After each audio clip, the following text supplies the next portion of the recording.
capítulo de número 13.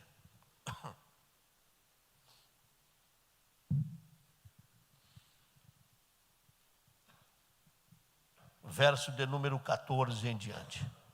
E disse o Senhor a Abraão, depois que Ló se apartou dele: levanta agora os teus olhos e olha, desde o lugar onde estás, para a banda do norte, do sul, e do oriente e do ocidente. Porque toda essa terra que vês, te hei de dar a ti e a tua semente para sempre.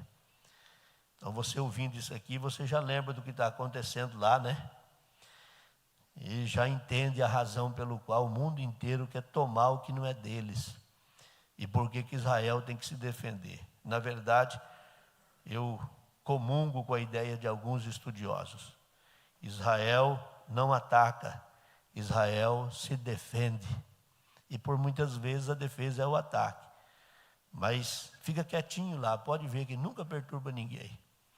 Mas o ódio de alguns países, eles são implacáveis. Inclusive agora, essa guerra do Irã. Aí se você busca a origem do Irã, é um dos filhos de Caim, né? E depois se tornou o reino persa, e depois virou o Irã. Então o ódio sempre foi implacável contra o povo de Israel, né? Bem, e farei a tua semente como o pó da terra, e de maneira que se alguém puder contar o pó da terra, também a tua semente será contada. Levanta-te e percorre essa terra, seu comprimento, a sua largura, porque a ti darei. Abraão armou as suas tendas e veio e habitou nos carvalhais de Manre, que estão juntos a Hebrom, e edificou ali um altar ao Senhor. Bem, nós estamos estudando, ou estivemos estudando, né, esse tempo. Saudade de estar aqui com os irmãos na terça-feira, em que pés da última terça-feira, o Natan nos atendeu. Na outra terça-feira foi o pastor Aldino. Na outra terça-feira o pastor Aldino. No batismo, depois na outra o pastor Aldino. Então faz tempo que eu não venho na igreja, velho. Mas nós estamos estudando sobre, e eu pretendo hoje avançar um pouco mais, sobre as visões que Abraão teve quando Deus lhe mostrou isso após se separar de Ló. É interessante essa questão que envolve o Ló, porque a orientação de Deus para Abraão era: sai da tua terra e do meio da sua parentela. Mas ele acabou por ceder à pressão e levar junto o seu sobrinho com ele. E isso criou um problema bastante desagradável, porque Ló tinha uma visão bastante terrena. E quando ele teve a oportunidade, ele não a perdeu. Ele entendeu, como alguns dizem, que a oportunidade é como um cavalo selado que passa. Você tem que subir em cima. E eu nunca concordei com essa visão. O dia que me disseram isso, era relacionado a uma situação que eu passei por ela, muito difícil. E quando alguém foi questionar com essa pessoa: mas não é teu amigo, rapaz, por que você fez isso? Essa oportunidade é um cavalo selado que passa, e passou e eu subi em cima. Então eu aprendi a partir daquele dia que não deveria concordar com isso. Oportunidades, elas existem. E algumas delas a gente precisa decidir se sobe no cavalo ou não. Nem todo cavalo que para perto da gente selado é para a gente subir em cima dele. Eu aprendi que nem sempre aqueles que nos cercam são as pessoas que vão te abençoar. Às vezes aquele que sai perto de você é mais bênção do que quem fica perto da gente, né? Nem sempre. Mas tem alguns que Deus tira de perto da gente para ser bênção para a gente. E o Ló, ele criou problemas seríssimos para Abraão. E nesse episódio que nós estamos estudando, chegou o momento em que eles tiveram que se apartar. Começou a ter uma dificuldade porque a terra ficou pequena, a riqueza era muito grande, porque essa era uma das maneiras de Deus abençoar aquele povo. No Antigo Testamento, ser abençoado por Deus era ser muito rico. No Novo Testamento, ser abençoado por Deus é ser cheio do Espírito Santo e ter o nome escrito no livro da vida. Mas no Antigo Testamento, todas as vezes que Deus quis abençoar alguém, Ele enriqueceu a pessoa. Não que hoje ele não possa enriquecer alguém. Ele até pode, mediante a fidelidade, dependendo da maneira como... Porque tem muita gente que tem muito dinheiro, recebe muito dinheiro e também não sabe administrar. Pega o dinheiro e acaba com ele, né? Mas mediante a sabedoria de administrar, a fidelidade a Deus. Porque entenda, irmãos, não é o assunto de hoje, mas está na sequência.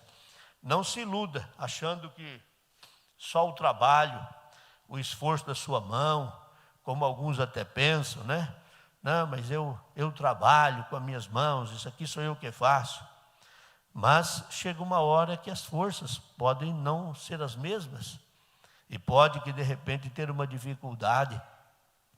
Mas a sua fidelidade a Deus faz a diferença. A sua fidelidade a Deus. Eu gostaria de ter na minha frente agora o campo inteiro. Imagina nós estivéssemos num lugar onde todos os membros estivessem para dizer isso. Você precisa aprender isso na Bíblia. Que a sua fidelidade a Deus é que faz a mão de Deus se mover. E tem muita gente que é contra o dízimo, contra a oferta, contra isso, contra aquilo outro. E eu não sei como é que vive, né? Porque, na verdade, você não precisa dar dízimo para ir para o céu. Você dizima porque Deus lhe abençoou. O seu coração grato faz você ser dizimista fiel, né? Então, no Novo Testamento hoje é possível você ser abençoado. Deus não barganha com ninguém. Se você me der, eu faço isso e isso aqui por você. Não, você simplesmente vai sendo fiel a Deus. Eu contei já aqui aos irmãos de que eu conheci um moço. Eu era ainda adolescente, não faz muito tempo isso, mas eu conheci um moço que enquanto o sogro dele estava ensinando, o sogro dele era o nosso pastor. Quando o sogro dele estava ensinando sobre dízimo, ele ficava na porta da igreja e convencendo os crentes a não dizimar. E ele dizia assim, eu escutei isso muitas vezes. Numa época a gente ficava trabalhando de porteiro, adolescente, e ajudava a cuidar do pátio da igreja. Então a gente via muita coisa lá fora, né? E quantas vezes cheguei e ele estava ali criticando, e ele falava para os irmãos, eu não sou dizimista, tenho uma casa, naquele tempo tem uma Brasília, como tem hoje sei lá, que carro hoje, um carro de luxo aí, né? Um Fusion, sei lá, um carro, né? E ele tinha um caminhão, casa, e tinha essa Brasília. E ele dizia, eu não sou dizimista, e uso o dinheiro do dízimo para poder cuidar da minha família, eu compro para os meus filhos. E era o sogro dele, mas não dou dinheiro para a igreja. Passou-se um tempo, não muito, não estou dizendo que isso vai acontecer com você, viu? Mas só estou contando a história dele.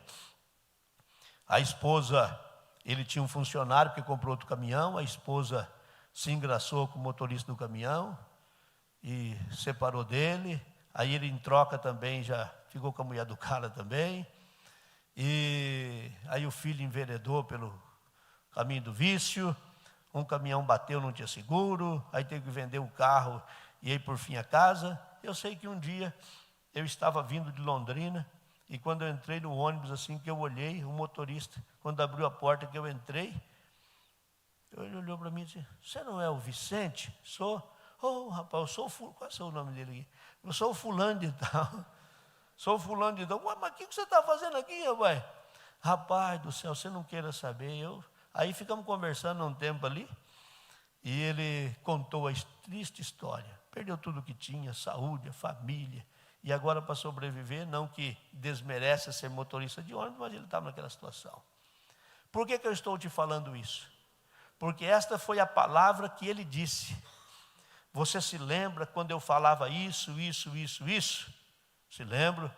Pois bem, hoje eu reconheço que eu estava totalmente errado. Bom, no Novo Testamento a bênção de Deus está em cima dos fiéis. Dá para dar glória a Deus por isso? No Antigo Testamento Deus prosperava as pessoas e eles eram grandemente abençoados com riquezas. Abraão e Ló enriqueceu. E por que Ló enriqueceu? Enriqueceu porque estava perto de um crente abençoado.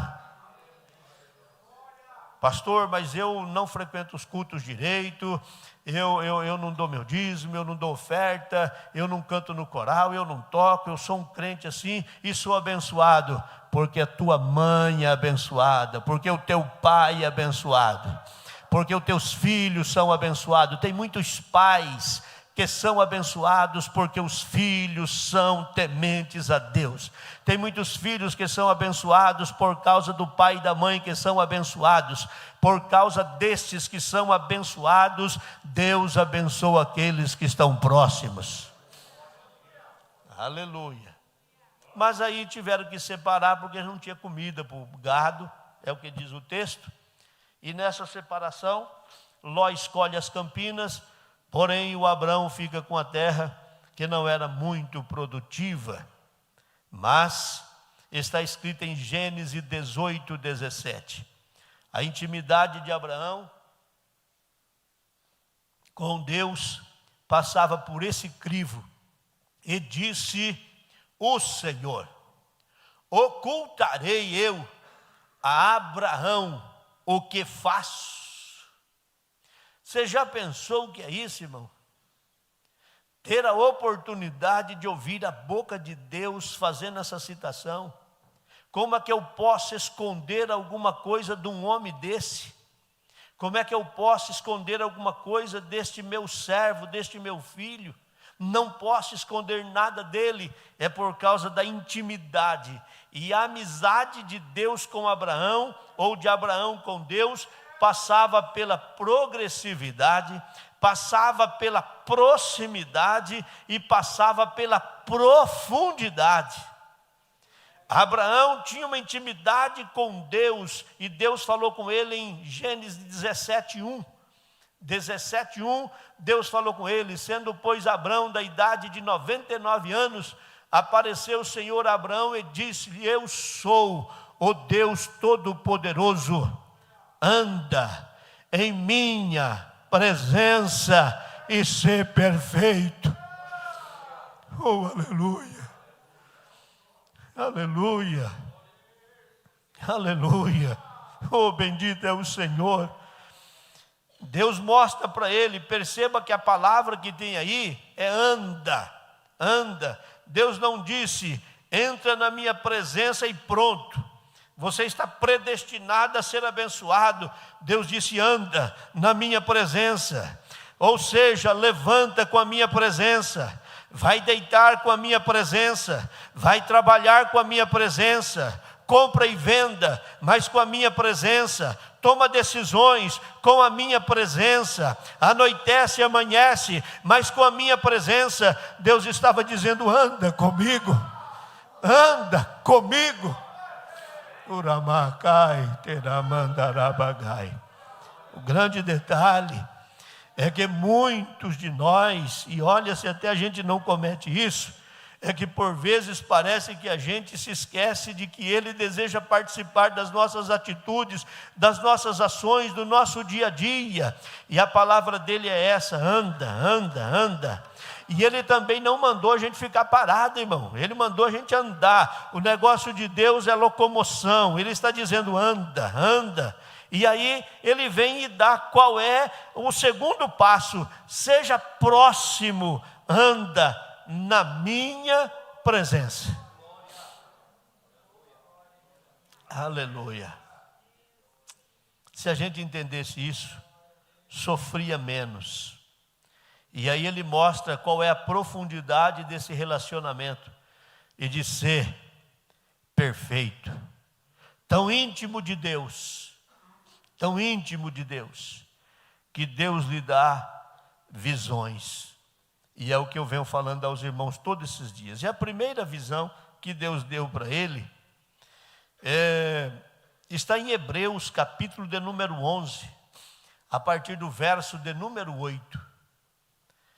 Se você pensa que Abraão saiu de Ur dos Caldeus somente pela visão da terra de Canaã, está enganado, irmão. É incrível o que diz o escritor anônimo, a carta aos Hebreus. Pela fé, Abraão, sendo chamado, obedeceu, indo para um lugar que havia de receber por herança. Isso sim é Canaã. E saiu, sem saber para onde ia. Pela fé, habitou na terra da promessa, como em terra alheia, morando em cabanas com Isaque e Jacó, herdeiros com ele da mesma promessa. Porque esperava a cidade que tem fundamentos, de qual o artífice construtor é Deus. Verso 11, pela fé, também a mesma Sara recebeu a virtude de conceber e deu à luz, já fora da idade, porquanto teve por fiel aquele que lhe tinha prometido. Olha que extraordinário esse relacionamento de Abraão com Deus. Abraão teve o privilégio de anteceder a Paulo e a João. Paulo disse: conheço o homem, se no corpo não sei, se fora do corpo. Mas foi arrebatado até o terceiro céu e viu coisas inefáveis que aos homens é impossível esclarecer. Ele viu a Nova Jerusalém. João estava lá na ilha de Pátmos, Jesus visita ele, pega ele pela mão, arrebata ele espírito e mostra a Nova Jerusalém. Mas antes de Paulo, antes de João, Abraão saiu, e a gente acha, Abraão, quem é que faria isso?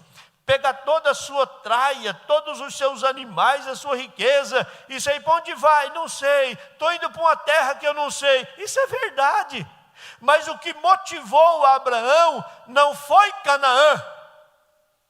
O que motivou Abraão era o que ele via, a primeira visão que Deus lhe deu. Aleluia. Filipenses 3:20 mostra o que estava dentro do seu coração. Aleluia. Mas a nossa cidade está nos céus. Não era Canaã terrena, não era a terra que emanaria leite e mel.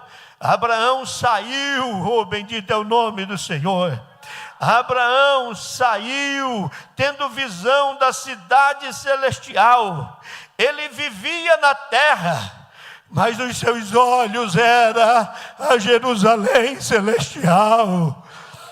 Ele vivia olhando a terra que Deus prometeu, mas o seu objetivo era a visão que depois Paulo e João haveria de ter.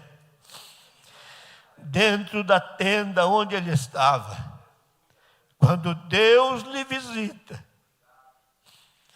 ele tem a visão da cidade. E o escritor, a carta aos Hebreus, a carta anônima, declara isso. Tem muitos de nós que só vê a tenda, só vê o que os olhos contemplam. Nessa fria noite, Deus nos coloca dentro desse ambiente de culto.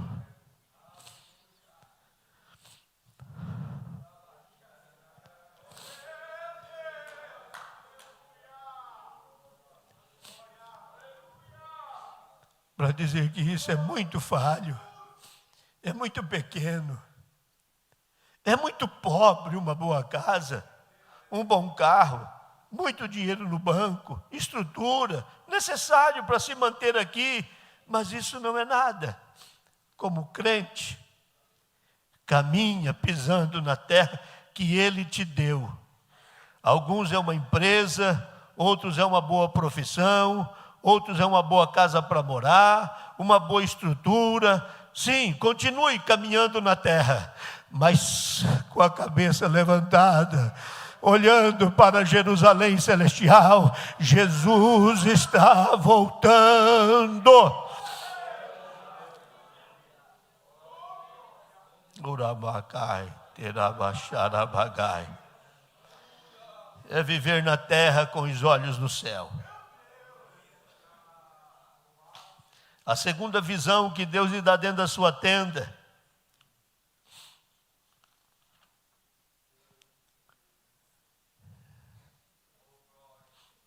está em João 8,56. Jesus usou esta expressão: Abraão, vosso pai, exultou por ver o meu dia, e viu e alegrou-se. Quem é que disse essas palavras? Jesus.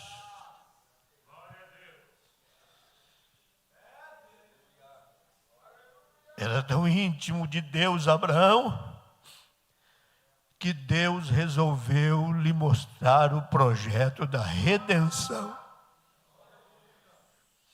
Sabe o que é isso? A quem mais Deus fez isso? Não há registro de um só na Bíblia.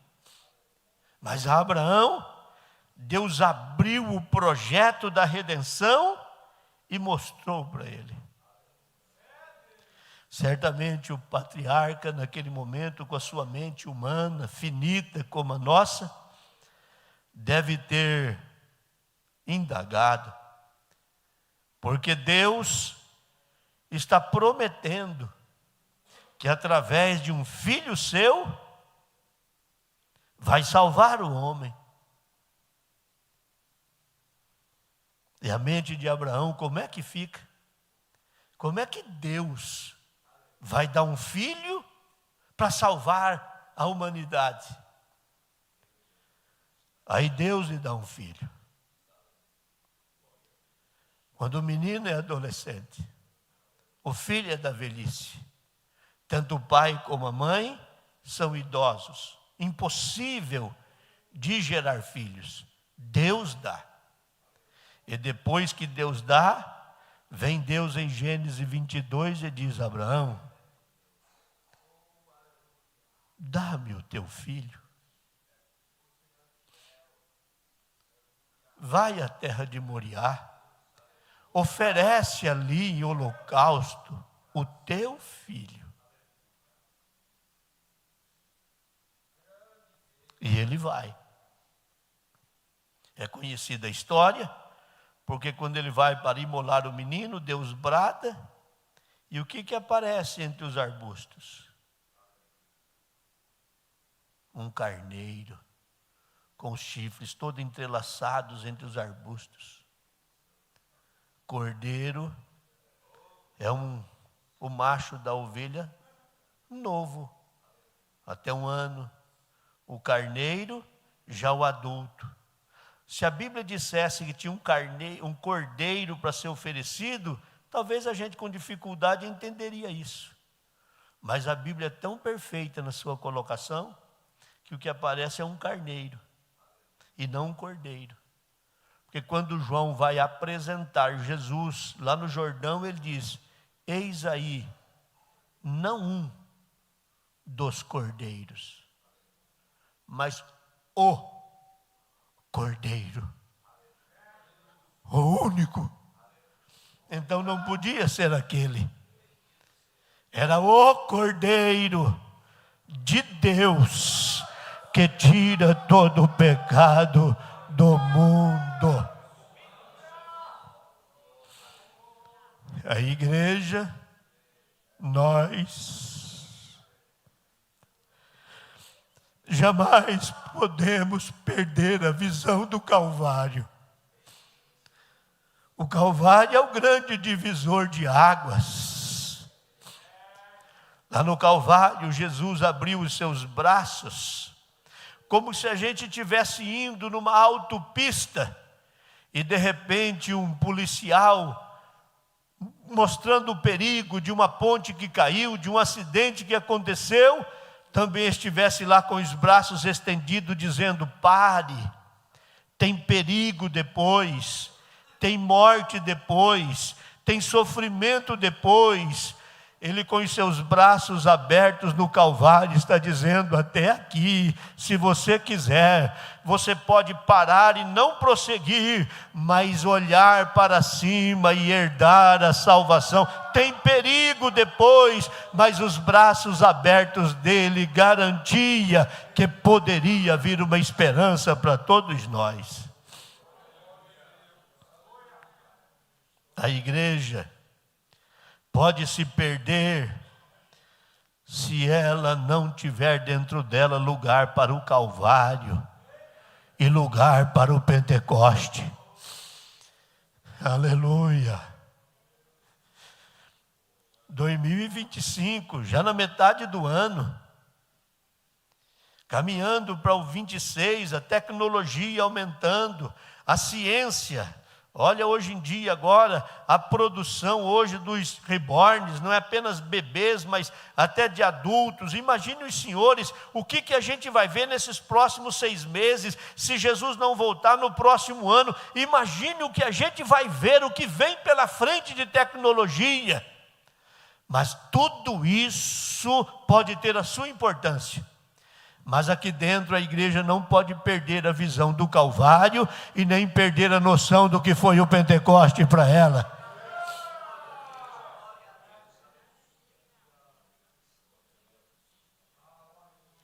Não é reunião de obreiro, mas eu preciso dizer. Hoje, que tristeza os nossos púlpitos povoados. Nunca tivemos tantos pregadores como hoje.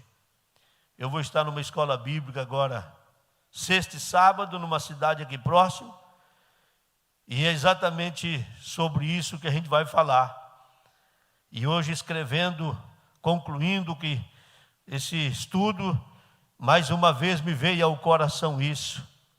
Nós nunca tivemos tantos pregadores. Quando a gente era menino, se falava em Gesiel Gomes, Takayama, Gilvan Rodrigues, Napoleão Falcão, não lembro de muitos outros. Talvez um Rodolfo Beltemiller, talvez um Joá Caetano, que alguns nunca ouviu falar, mas eram grandes ensinadores. Esses é o que a gente ouvia hoje. É um desfile de pregadores. Se você quiser fazer um culto todo dia, e todo dia encher a igreja, você enche ela todo dia, cada dia com um pregador diferente. Um desfile de pregadores. Muitos deles pragmáticos. Não se preocupa em pregar o que é certo, mas o que dá certo. Não é reunião de obreiro, mas é bom a gente falar. Por isso que é bom a gente cuidar com quem sobe nos nossos púlpitos. Não querem pregar o que é certo. Eles querem pregar o que dá certo. Mas os pregadores precisam se preocupar com 3 características que eu quero ser profeta de Deus hoje para os ensinadores que estão aqui. A sua mensagem precisa ser bíblica, evangélica e profética. Não se renda aos altos valores. Olha hoje que vergonha estamos passando. Abertura de carnaval, os cantores estão fazendo abertura com a ideia de evangelizar. Abertura de festa junina, cantores e pregadores estão lá também numa multidão. Pode ter o seu valor ensinar aquele povo, mas termina a mensagem, aquilo vira um bailão e vira um negócio fora do comum. Eu fico pensando qual o proveito que tem tudo aquilo, e se tiver algum, glória a Deus, não estou aqui para criticar, mas que a gente não perca a noção, a visão de que nós somos arautos da cruz de Cristo. Não há salvação sem o Calvário. Não há evangelho sem o Calvário, não há céu sem o Calvário. Você pode pregar o maior sermão, atrair uma multidão, mas se a cruz não estiver incluída nela, você fracassou na mensagem que pregou, porque a cruz ainda é o divisor de águas das mensagens dos arautos da cruz. O hino 192 da harpa, tentei lembrar se é esse número, projeta ele. Davi. Talvez alguns até vão lembrar de cor.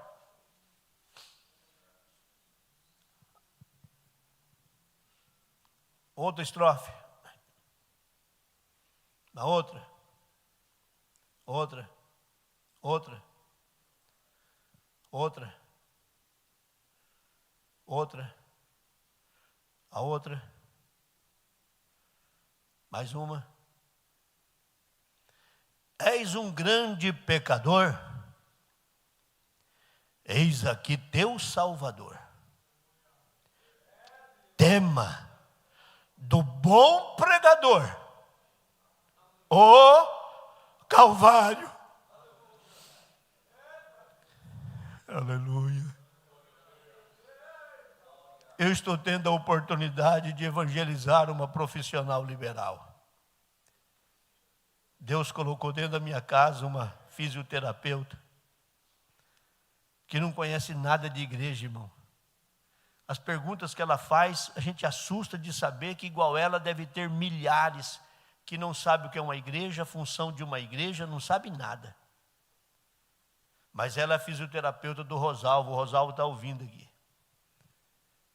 E ela tem um carinho pelo irmão Rosalvo.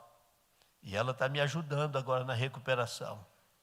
Hoje ela aprofundou um pouquinho mais nos intervalos dos exercícios, querendo saber, ela disse, eu nunca vi falar que igreja é isso. Eu nunca vi falar que igreja faz isso. E eu estou tendo, ainda tem mais alguma exceção com ela, então estou tendo cuidado, mas estou evangelizando ela, mostrando para ela. Hoje eu pude dizer, se todos soubessem o que é uma igreja, teriam outro conceito de igreja. Disse a ela, se todos soubessem o que é um pastor, porque na última vez que ela teve comigo foi ontem. Ontem ela teve também. Ontem, quando ela ia saindo arrumando a mala, ela com o olho cheio de lágrimas, ela disse assim, como eu gosto de vir aqui, pastor. O senhor tem uma luz. Eu venho aqui, pastor, e o olho cheio de lágrimas. Então hoje eu aprofundei um pouquinho mais, falando o que é igreja para ela. E eu tive a oportunidade de dizer, de que a igreja prega a cruz de Cristo. Aleluia. Quantas pessoas que estão do nosso lado, vivendo com a gente o tempo todo, e não sabe essa verdade. Você passou pela cruz, a Bíblia diz que ele cravou lá na cruz os nossos pecados. E eu acho isso muito lindo, porque quando ele cravou na cruz, a cédula que nos condenava, ele cravou e disse que aquilo estava pago. A gente não precisava mais se preocupar. Mas quando a gente para pensar que toda a cruz foi banhada de sangue, aquela cédula cravada foi banhada com o sangue que ele derramou. Meu irmão, minha irmã, olha o que isso representa para a sua vida. Você não é só mais um membro de uma igreja, você não é só mais um membro da Assembleia de Deus, você não é só crente de uma igreja, você passou pela cruz de Cristo. Oh, bendito é o nome do Senhor. Aleluia. No cantor cristão, tem um hino que diz assim, a cruz ainda firme está. Não é, Solange? Conhece ele, não? Não. A cruz ainda firme está. Aleluia, aleluia, aleluia.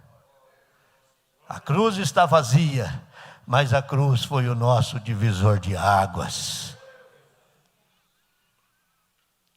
Abraão protegeu a sua família, Enquanto Ló estava olhando para aquilo que os olhos contemplavam, Abraão estava protegendo a sua família com o Calvário. Volta lá de volta, João 8,56, a gente não pode esquecer as palavras de Jesus. Abraão, palavras de Jesus, Abraão, vosso pai, exultou ao ver o meu dia, e viu, e alegrou-se. A segunda visão de Abraão foi a visão do Calvário. Deus abençoe sua vida, esteja em pé.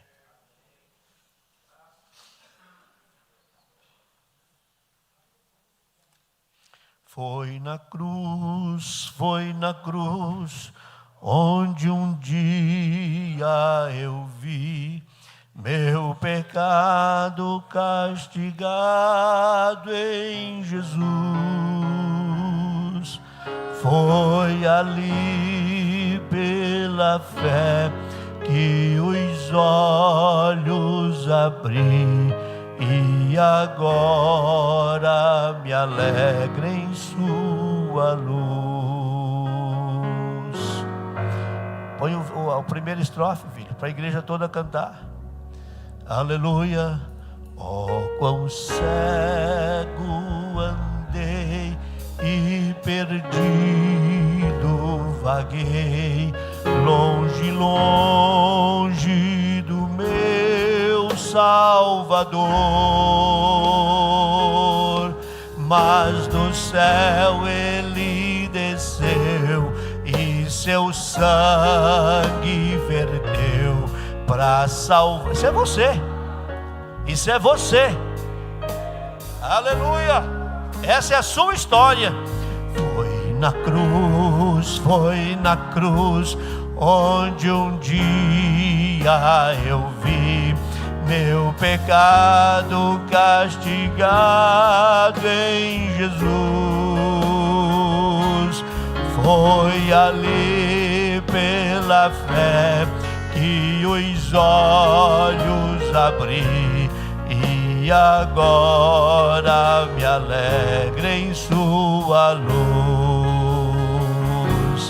Eu ouvi, não era assim? Quando alguém insistiu contigo e falava do Calvário, falava da salvação. Olha a tua situação, surdo, não queria ouvir, não queria se converter, mas ele havia morrido na cruz pelos teus pecados. Aleluia. Foi na cruz. Vamos fazer um lindo coral. Os que estão aqui dentro desta casa, os que estão nos seus lares, nos locais de trabalho, você que acompanha pela transmissão, vamos fazer um lindo coral para os vizinhos ouvirem o que é o Calvário para nós.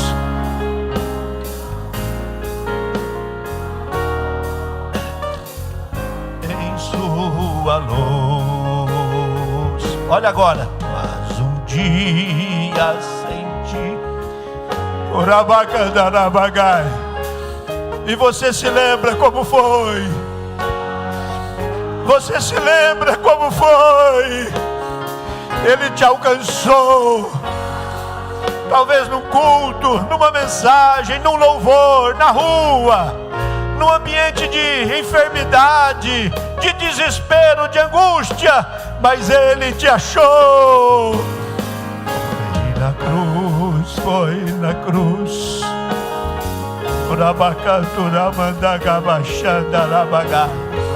Quem nasceu num berço evangélico não sabe o que significa esse hino. Quem nasceu e os pais eram crentes não sabe o que significa esse hino. Canta e não sabe o que significa. Mas quem aceitou Jesus no meio da adversidade sabe cada palavra dessa, o seu significado. Olha agora como você vive. Então este meu coração, conhecendo o excelso amor que levou meu Jesus a sofrer lá na cruz para salvar você, um tão pobre pecador.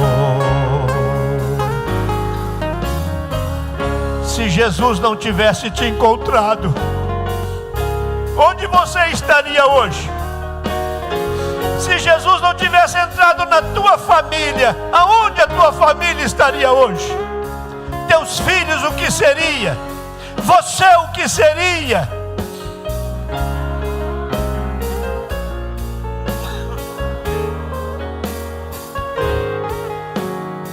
Urabacai, Teramahas, Yorebachandarabagai. Querido Deus e maravilhoso Pai que estás nos céus, a minha alma te glorifica, a minha alma te adora. Oramai te kentori mi canturiandaramanda gabachandarabagai. Oramanda gabachandarabagai. O meu coração exulta no Deus da minha salvação. Oramahasi ende kemai. Teremantu kemanturi mi conte kemanturamanda gabachandarabagai. Oramanda gabachandarabagai. Querido Deus, e cai, eu derrece, oremantu kemantura, mantura, manda gabachai. A tua glória está neste lugar, a tua glória está neste lugar, Senhor. E eu quero te glorificar pelo sacrifício do Calvário, pelo preço pago. Quando a gente pensa no Calvário, Senhor, não é alegria pelo sofrimento, a gente se entristece pela última gota de sangue e a água que foi saída do corpo de Cristo, as dores, os chicotes, os espinhos, a gente chora por isso, mas a nossa alegria é porque naquela cruz foi cravada a cédula que nos condenava. Tetelestai, era a voz que se ouvia, foi pago, está consumado. E agora o Calvário virou um divisor de águas para nós. É por isso que a expressão de Jesus, o seu filho, é essa: Abraão viu o meu dia e se alegrou e exultou. Urabahasi, Keremanturamandagabachandarabagai. Senhor, não deixe a gente perder esta visão, esse foco. Não permita que a gente perca a visão do Calvário. Podemos mudar a cor da igreja, mudar o modelo da igreja, mudar alguma coisa que até possa contribuir para o bem, mas não deixe que nos nossos cultos, na nossa visão, nas nossas igrejas, a cruz, o Calvário, o Pentecoste, ele se esvazie de nós, mas que a gente mantenha acesa esta visão e entender que o Calvário é o grande divisor de águas para a salvação das nossas almas. Querido Deus, sustenta os teus filhos de pé. É a oração que a gente faz em nome de Jesus, teu Filho, e para a tua glória, Senhor. Amém. Que Deus te abençoe. Tenham todos um bom retorno aos seus lares. Que a sua noite seja de muita paz. Que Deus te dê o sono dos justos, um sono feliz e reparador. E ao encerrar esse culto, dizemos que o grande amor do Deus Pai, a graça de Jesus, seu Filho, nosso eterno Salvador, a comunhão e as consolações do Senhor Espírito Santo esteja com todo o povo hoje e sempre.